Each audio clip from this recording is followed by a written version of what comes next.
یو ځل بیا شهباز شریف او عاصم منیر امریکې ته تللي دي او د امریکې د صدر د ډونالډ ټرمپ سره ملاقات کړی دی او ډونالډ ټرمپ د عاصم منیر ډیر زیات تعریف کړی دی، وایي چې دا ډېر ښه انسان دی او ښایسته هم دی. ولې د ده صفت کړی دی؟ د ده صفت ډونالډ ټرمپ ځکه کړی دی چې د ډونالډ ټرمپ خپې سټل شروع کړي دي، د هغه غلامي شروع کړې ده. که هغه ورته ووایي چې خپل خلک ووجني، که هغه ورته ووایي چې موږ باندې ټمبم خرڅوي یې، که هغه ورته هر څه ووایي نو منې، نو بیا خامخا ته چې د چا خبره منې، ته د هغه په نظر کې، ته د هغه په ذهن کې یو ښه سړی.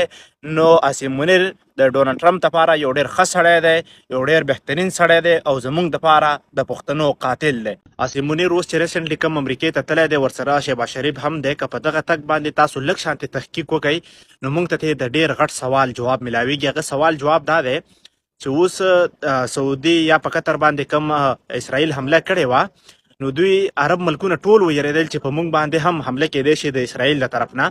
نو دوی د ډیفینس لپاره یو طریقه جوړه کړه چې پاکستان یې پکې منځ ته راوستو. د هغه سره یو د ډیفینس اګریمنټ وکړو چې دوی به زموږ په دفاع کې ولاړې.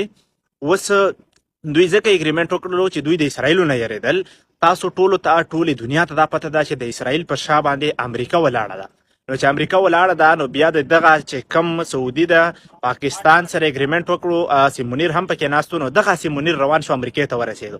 یعنی مطلب چې د چا په خلاف ته د دغه ملک دفاع کې هغوی سره لاړې ناسته یې هم ورسره کوې. نو دا د دغه سوال جواب دی چې یو د چا نه ته دفاع کول غواړې، بل د هغه سره په یو صف کښېنې او په یو صف کې ورسره ولاړې.